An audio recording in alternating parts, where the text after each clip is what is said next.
জানি যে ভারতের পররাষ্ট্র মন্ত্রণালয়ের সাপ্তাহিক যে নিয়মিত ব্রিফিং, সেই ব্রিফিং এ শেখ হাসিনা প্রসঙ্গ উঠে এসছে। আজকে সেই ব্রিফিং এ কি কি বিষয় উঠে এসছে এবং কি ছিল একটু যদি কাইন্ডলি আমাদের দর্শকদের জানাতেন।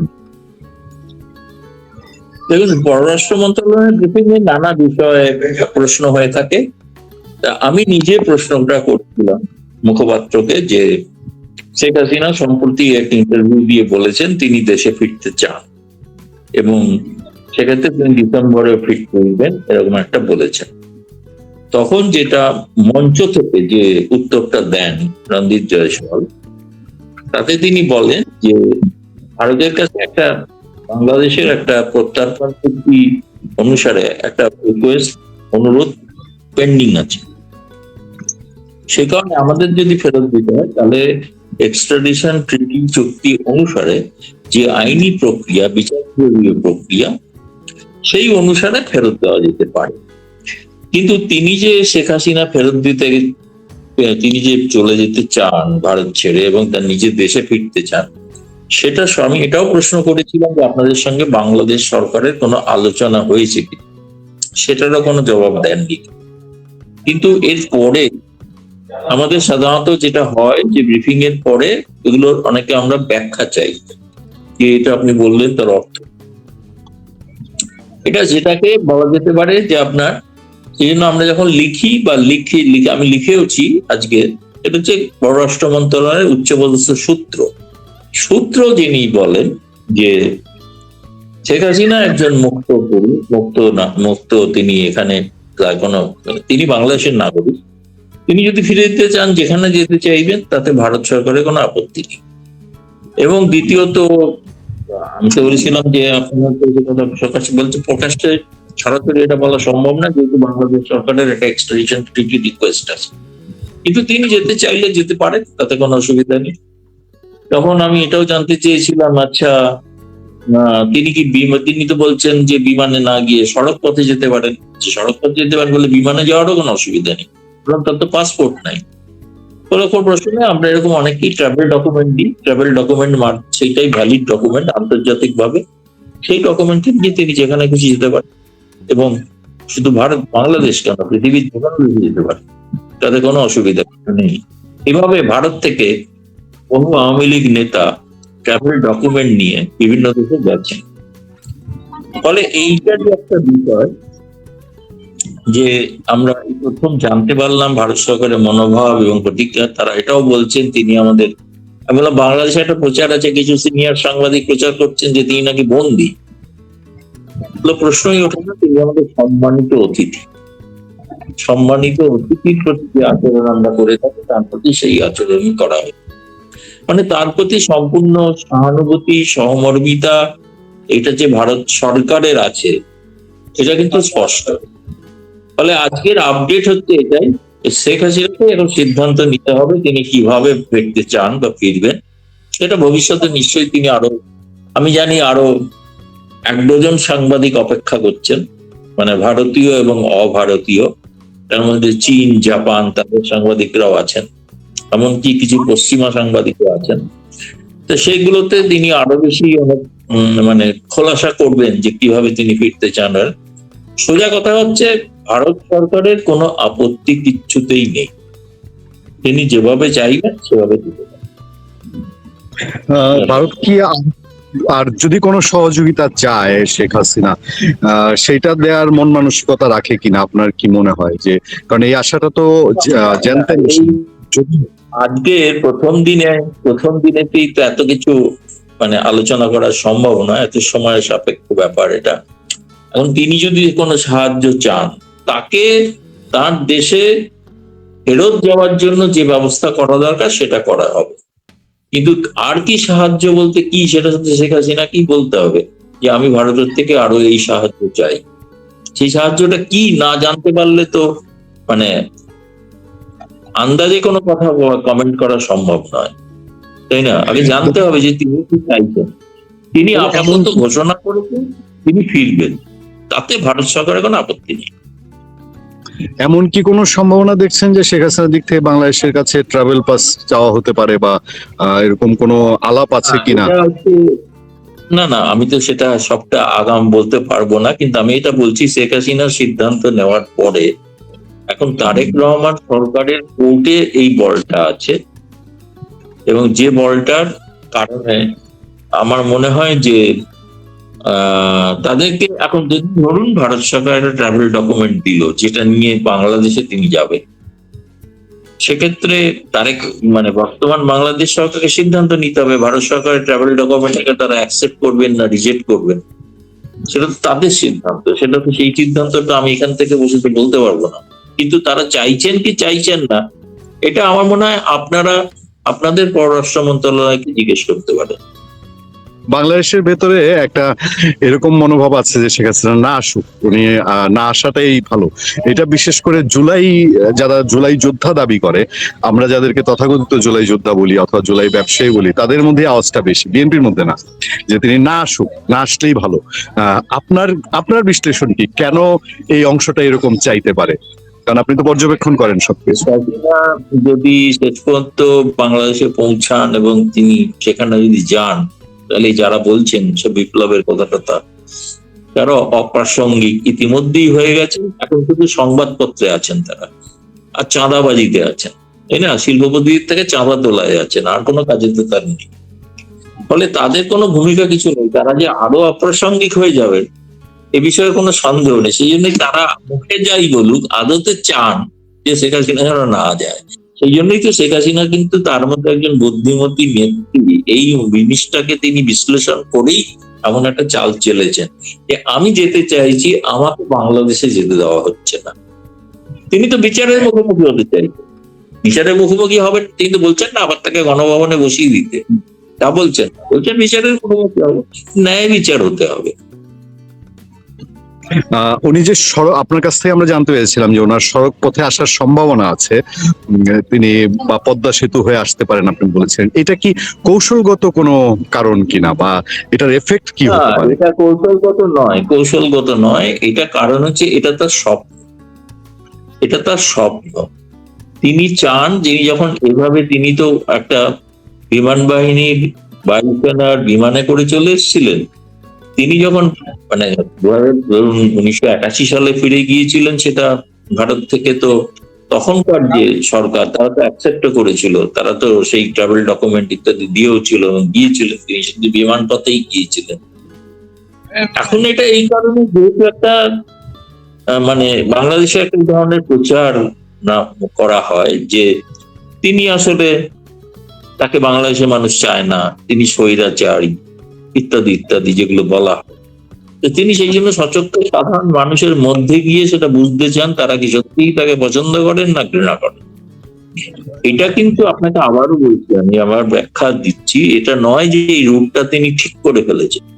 এই রূপটা পদ্মা না হয়ে উত্তরবঙ্গ হতে পারে, মধ্যবঙ্গ হতে পারে, রংপুর হতে পারে, কোথায় হবে সেটা কিন্তু বলেনি। কিন্তু আমি একদিন জিজ্ঞেস করেছিলাম যে আপনাকে যদি কালকে বলা হয় আপনি যান বাংলাদেশে, তাহলে আপনার কিভাবে আপনি যেতে আগ্রহী?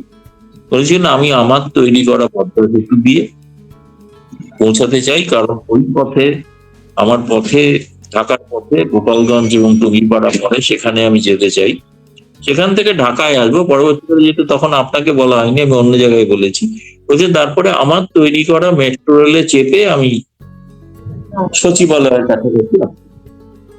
তো এটা তার একটা স্বপ্ন, এইটা রুটটা ফাইনাল করে ফেলেছেন এমন কিছু না, কিন্তু এটা হলে যেটা হবে সেটা হচ্ছে, আপনাকে সেদিন বলেছি কিনা জানি না, যে 4 আগস্ট 2024 সেনাবাহিনী ঘোষণা করেছিল যে যদি জনতার জমায়েত হয় তারা সেখানে গুলি চালাবেন না। শেখ হাসিনা যদি সত্যি উপস্থিত হন তাহলে যে পরিমাণ জনতা সেখানে সমাবেশ ঘটবে, যেটা আমি রোজ মানে সেখানকার মানুষের উৎসাহ উদ্দীপনা থেকে বুঝতে পারছি, তারাও মুখিয়ে আছেন, খালি বলছেন একবার ডেট তারিখটা বলুন আমরা তৈরি আছি। এই যে লাখো লাখো লোক যে হাজির হবে, তাহলে সেনাবাহিনীকে সিদ্ধান্ত নিতে হবে যে আমরা তাদের ওপর গুলি চালাবো না। কারণ যদি তারা এই সিদ্ধান্ত না নেন তাহলে প্রমাণিত হবে যে 4 আগস্ট 2024 সেনাবাহিনী একটা পক্ষের কাজ করেছে, তারা যে নিরপেক্ষ নন এটা প্রমাণিত হবে। সুতরাং এটাও শেখ হাসিনার একটা চাপ, সেনাবাহিনীর ওপর চাপ যে আপনারা এটা ঘোষণা করুন। সেদিন যারা পৌঁছাবো আমি, তখন যে লাখো লাখো মানুষ আসবেন তাদের উপর যেন গুলি চালানো না। দাদা, আমরা যতটুকু বুঝতে পারলাম যে ভারত সরকার তার কোনো বাধা তো হবেই না তিনি একা আসতে চাইলে, এবং সেই একা আসার জন্য যে সহযোগিতা দরকার সেটা তারা করবে। আমি এই আজকের সংক্ষিপ্ত অনুষ্ঠানে, আপনারও ব্যস্ততা আছে, আমি দুটো ছোট ছোট বিষয় দিয়ে শেষ করবো। একটা হলো বাংলাদেশ সরকারের পক্ষে আচ্ছা আমি শেষ করে দিচ্ছি। বাংলাদেশের তথ্য উপদেষ্টা আজকে বলেছেন যে শেখ হাসিনা ফিরবেন, সেটা তার ফাঁসির রায় কার্যকর হোক এইটাই প্রত্যাশিত। হ্যাঁ, আপনার কি মনে হয়? যাকে ঠিক বলে বলবো, আমি মাথা ঘামাচ্ছি। তিনি ফিরছেন, তৈরি থাকুন ডিসেম্বর, মানসিকভাবে, শারীরিকভাবে, সামরিকভাবে তৈরি হন। অবশ্যই শেখ হাসিনা ইস্যুতে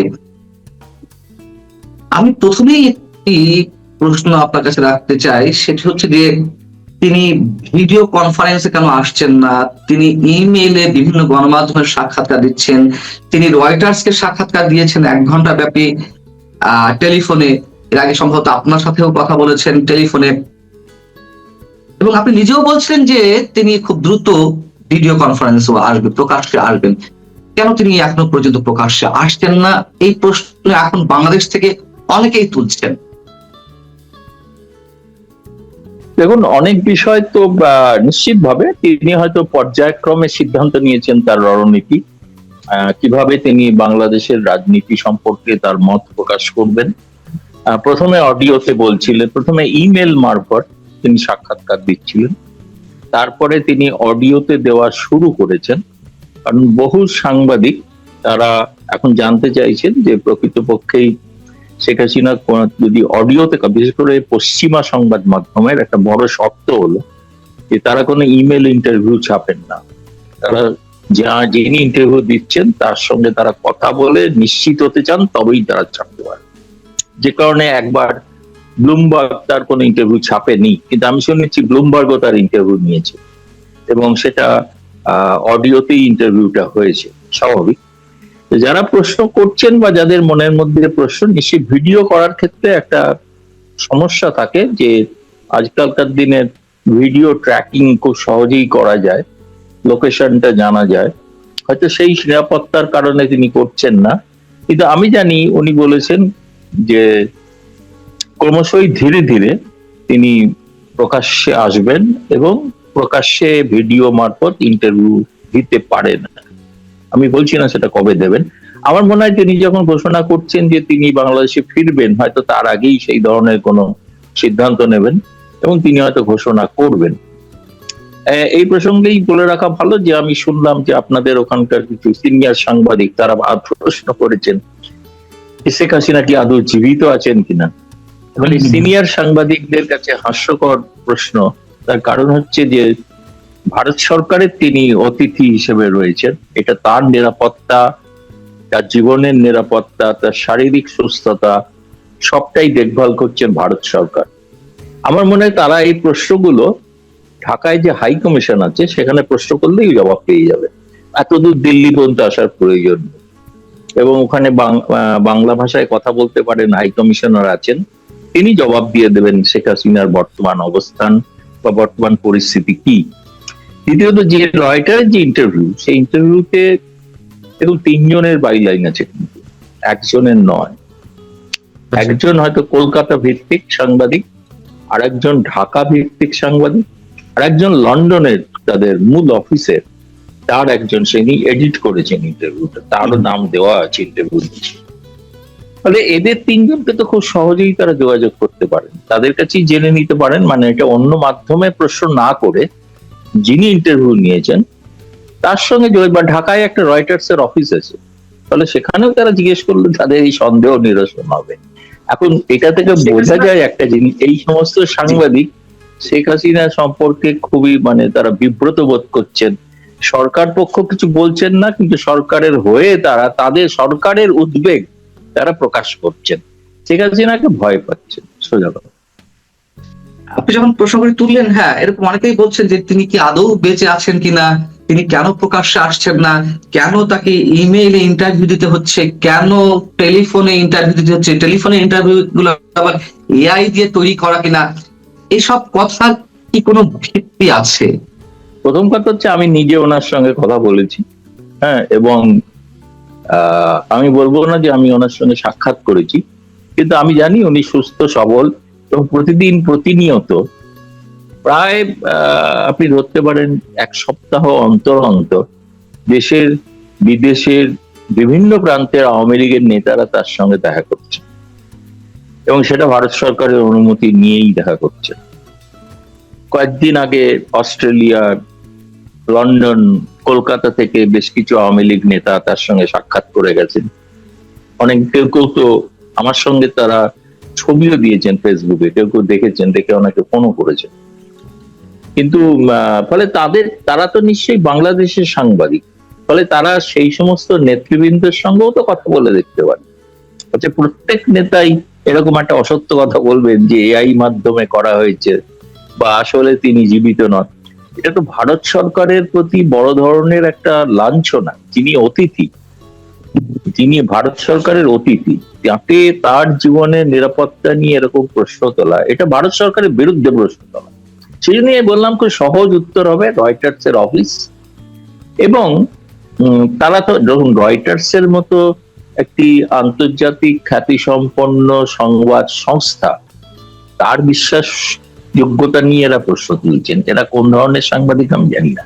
এবং আপনাকে এটাও বলে, আমি যতদূর জানি আরো 1 ডজন সাংবাদিক অপেক্ষায় আছেন তার ইন্টারভিউর জন্য। তার মধ্যে সবাই ভারতীয় নন, তার মধ্যে চীন আছে, জাপান আছে, এবং চীন জাপানের সংবাদ সংস্থাগুলোর ইন্টারভিউ কয়েকদিন পর হয়তো দেখতে পাবেন। তো আমি এটা যতদূর জানি, ফলে এতগুলো লোক সারা পৃথিবী জুড়ে একটা এআই এর সঙ্গে কথা, যারা এআই বিষয়ে অভিজ্ঞ, সোজা কথা হচ্ছে শুনুন, ডিসেম্বরে তাকে সশরীরে দেখতে পাবেন, এটা তার ঘোষণা। ফলে তখন দেখে নেবেন এআই হাঁটছে না শেখ হাসিনা সশরীরে হাঁটছে। সশরীরে তিনি হাঁটবেন বা বাংলাদেশে ফিরবেন, আমি সে বিষয়ে আসবো। তার আগে আরেকটা প্রশ্ন, যে ইন্টারভিউটি এনডিটিভিতে এবং পরবর্তীতে আবার একই বিষয়ে রয়টার্সে এলো, তারপর থেকে এই বিষয়গুলো আবার নতুন করে চাওয়া হয়েছে যে ভারত আসলে তাকে, মানে শেখ হাসিনাকে কোন স্ট্যাটাসে রেখেছে, তার যে কঠোর নিরাপত্তা দেওয়া হচ্ছে, এর রিজনটা কি?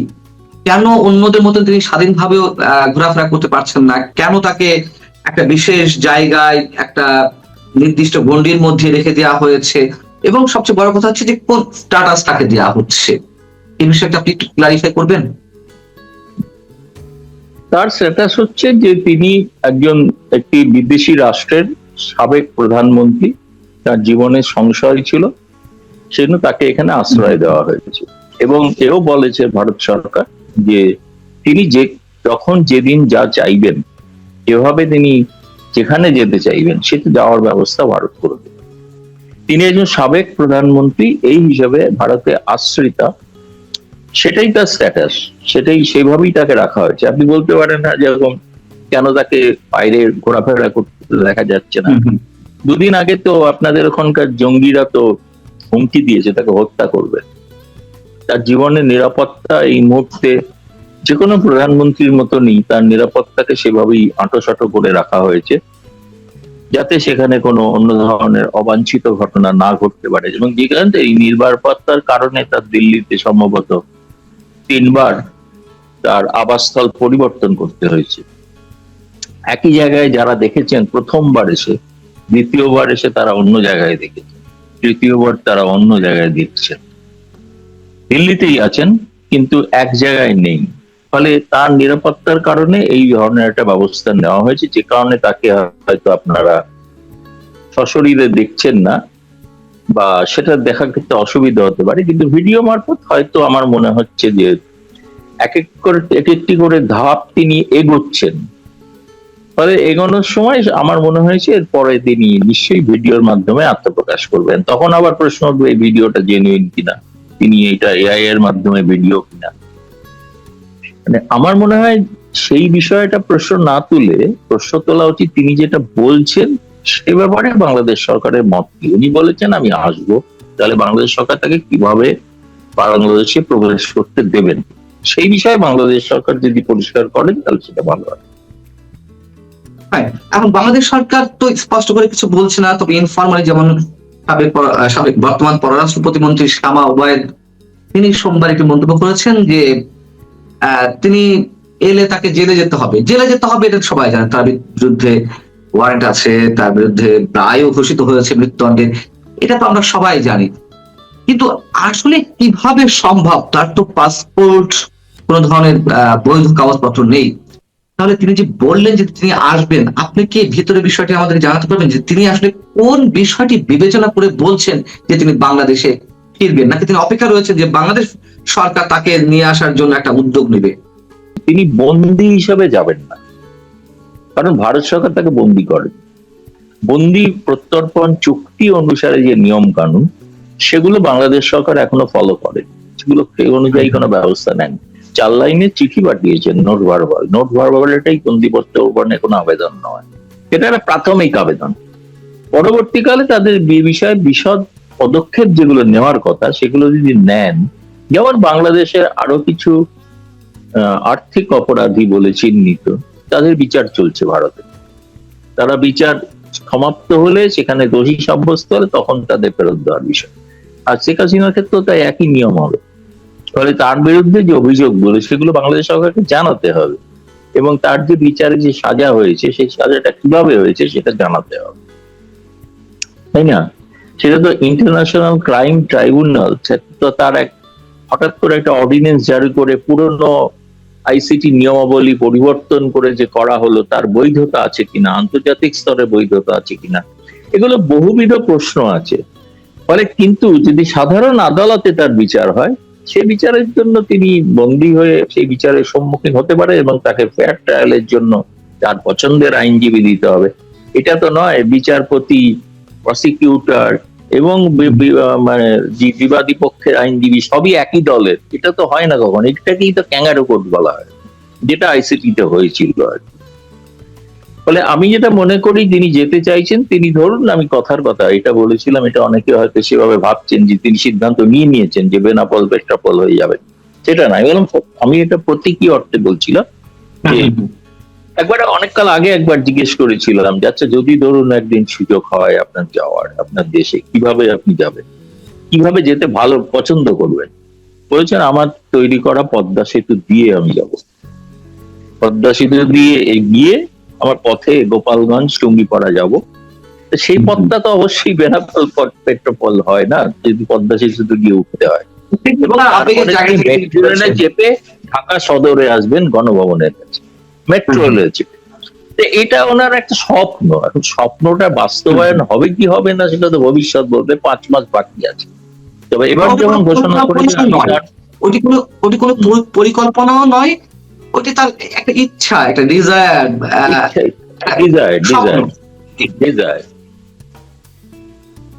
ঠিক কথা। আমি একটু প্রশ্ন করতে চাচ্ছিলাম ভারত সরকারের প্রসঙ্গে, সেটি হচ্ছে যে তিনি যে সিদ্ধান্ত নিয়েছেন, সেই সিদ্ধান্তের সঙ্গে ভারত সরকারের কতটুকু সম্পৃক্ততা? নিশ্চয়ই ভারতের এখানে কোনো রোল আছে, ভারতের নানান ধরনের হিসেব আছে, এবং নিঃসন্দেহে ভারত, আমরা যতটুকু জানি, এখনো বাংলাদেশে আওয়ামী লীগের উপরে তারা আস্থা রাখে। সেটি ভারতের স্বার্থেই হোক, এটি অপরাধ দৃষ্টি আমরা জানি না, প্রত্যেক রাষ্ট্রই তার স্বার্থের কথা চিন্তা করবে।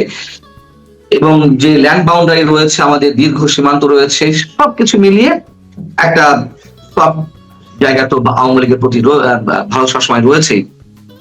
এই জায়গা থেকে ভারতের এইখানে ইনভলভমেন্টটা কতটুকু? দেখুন, আমি এটা জানার চেষ্টা করেছিলাম, আর আনুষ্ঠানিকভাবে ভারত সরকার কিছু ব্যাপারে কোনো মতামত দেয়নি। আপনি যেটা বলছেন, যেরকম আপনাদের ওখানকার মন্ত্রীরা অফ দ্য রেকর্ড বলছেন, আমাদের এখানেও কিছু অফ দ্য রেকর্ড কথা হয়েছে। সেই কথাতে তারা বলছেন তারা এই বিষয়টা নিয়ে এমন কোনো পরামর্শ তারা শেখ হাসিনাকে দেননি যে আপনি এই কথাটা বলুন যে আপনি যাবেন। তাদের ভারত সরকারের কোনো ভূমিকা বিষয় নেই। এখন এবার এটাও ঘটনা যে তিনি যে এতগুলো ইন্টারভিউ দিচ্ছেন, বলছেন বা কথা বলছেন, যা বলছে, ভারত সরকার তার কোনো সেক্ষেত্রে আপত্তি করেছেন এমনও কিছু না। সেটা মূলত হচ্ছে যে ভারত সরকারের বক্তব্য হচ্ছে ভারতে মিডিয়া স্বাধীন, মিডিয়া কি করবে না করবে, এটা সম্পর্কটা মিডিয়ার সঙ্গে শেখ হাসিনা, এর মধ্যে ভারত সরকার নেই। আমরা ভারতীয় মিডিয়াকে বা কোনো আন্তর্জাতিক মিডিয়াকে বলতে পারবো না নির্দেশাবলী দিয়ে যে আপনারা শেখ হাসিনার ইন্টারভিউ নিতে পারবেন না, এটা বলা সম্ভব না, এটা বলা যায় না। বরং যে সরকার বলেন সেই সরকার অগণতান্ত্রিক, তারা অস্বৈরাচারী সরকার। স্বৈরাচারী সরকারই সাধারণত মিডিয়ার উপরে নিয়ন্ত্রণ জারি করে। এটা বাংলাদেশে যেটা আমরা দেখছি বর্তমানে যে অবস্থা।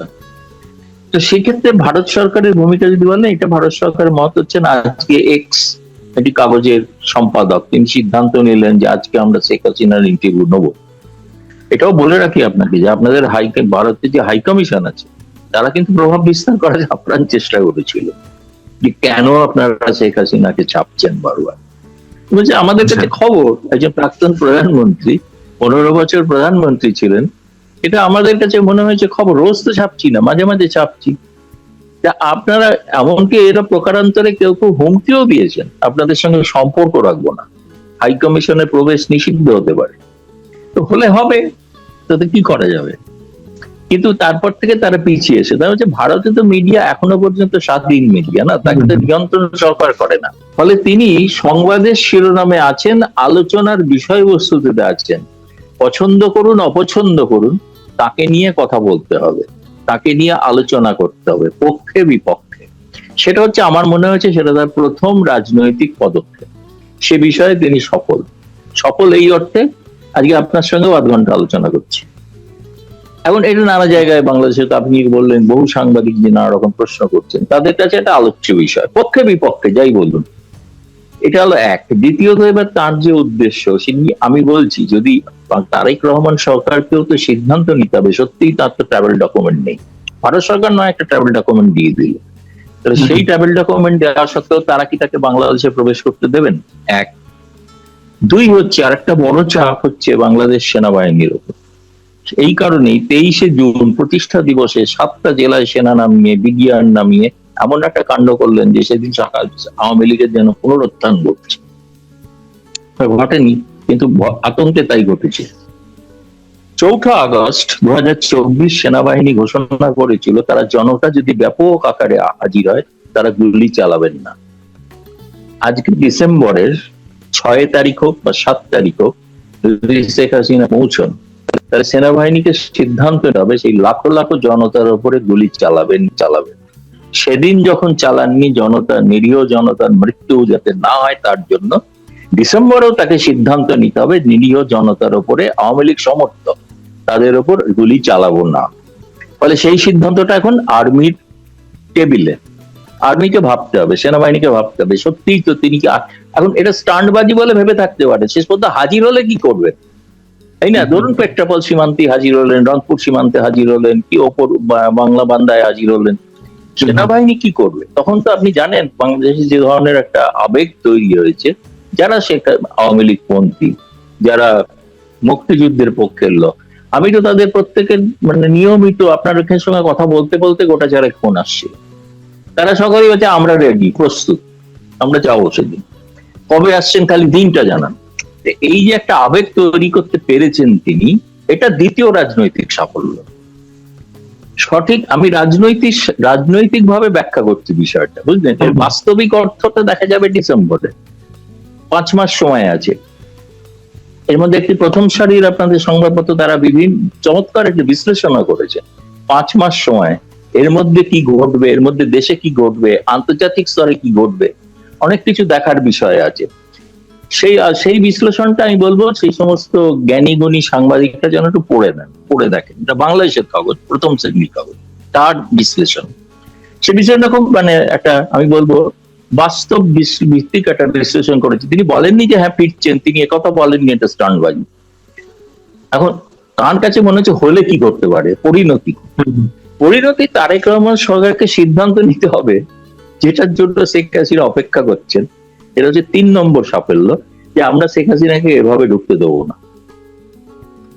তিনি ঢুকতে চাইছেন কিন্তু আমরা ঢুকতে দেবো না। তার কারণ হচ্ছে তিনি বন্দী হিসেবে আসুন। ভারত সরকার তো তাকে বন্দী করেনি, ভারত তাকে বন্দী হিসেবে দেবে না, বন্দী প্রত্যর্পণ চুক্তি, তিনি নাগরিক হিসেবে যাবেন। ধরুন কথার কথা বিএসএফ যদি পুশপাস করে, তাহলে কি করবে? বিজেপি কি পুশ ইন করে ফেরত পাঠিয়ে দেবেন, যেমন পাঠাচ্ছে না? ফলে এটা নিয়ে তারেক রহমান সরকারের অন্যান্য অনেক প্রায়োরিটি যে কাজ আছে তাতে একটা ব্যাঘাত ঘটানো, আপনি খুব খারাপ ভাষায় বলতে পারেন অন্তর্ঘাত করা। এটা চতুর্থ রাজনৈতিক পদক্ষেপ, সাফল্য কিনা বলছি না, চতুর্থ রাজনৈতিক পদক্ষেপ। ফলে আমার কাছে যেটা মনে হচ্ছে যে ইংরেজিতে খুব চমৎকার একটা কথা আছে, সেটা হচ্ছে প্রেগনেন্ট উইথ মেনি পসিবিলিটিস। সম্ভাবনাময় জীবন, সম্ভাবনাময় সময় আসছে। কিন্তু শেখ হাসিনা সংবাদের শিরোনামে আছেন, বাংলাদেশে নাই বা থাকুন, সারা বিশ্বে আছেন, তিনি আছেন। এবং দেখুন, গতকাল আপনি ফলো করেছেন কিনা জানি না, সজীব ওয়াজেদ জয় একটা প্রোগ্রামে এসেছিলেন লাইভ আমেরিকা থেকে, লন্ডনে যেটা অনুষ্ঠিত হয়েছিল। সেখানে তার বক্তব্য আমি শুনলাম। তিনি কিন্তু এই মানে ফেরা না ফেরা ইত্যাদি নিয়ে তিনি কোনো মন্তব্য করেননি। তিনি বলেছেন যে 6 কোটি আওয়ামী লীগ সমর্থক এবং আওয়ামী লীগ ভোটার আছে বাংলাদেশে, তাদেরকে যদি উপেক্ষা করা হয় তাহলে বাংলাদেশ একটা গৃহযুদ্ধের মুখে যাবে। এবং গৃহযুদ্ধ, সিভিল ওয়ার শব্দটা ব্যবহার করেছেন, ইংরেজিতে ভাষণ দিয়েছেন। তো সেই গৃহযুদ্ধের কথা ভেবেই হয়তো শেখ হাসিনা এমন কোন সিদ্ধান্ত নিচ্ছেন, যেটা তারেক রহমান সরকারের পক্ষে। মানে আপনি আপনার দীর্ঘ সাংবাদিকতা জীবনের অভিজ্ঞতা, আওয়ামী লীগ বা বাংলাদেশ ভারত সম্পর্কের জায়গা থেকে যে গবেষণাগুলো এবং ব্যক্তি শেখ হাসিনাকে আপনি যেভাবে জানেন, সেই জায়গা থেকে আপনি বলছেন যে তিনি যেটি বলছেন সেটি কার্যকর করার সমূহ সম্ভাবনা। বিষয়টি তো তাই নাকি? অবশ্যই। এবং আমি এটা বিশ্বাস করি। প্রথমে আমি ভেবেছিলাম তিনি শুধু তার নেতা কর্মীদের জন্য বলছেন, কিন্তু এটা আমাকেও ইন্টারভিউতে এরকমই বলেছিলেন। এখন তিনি একটা নির্দিষ্ট রাজনৈতিক পদক্ষেপ নিয়ে এগোচ্ছেন বলে আমার মনে হয়।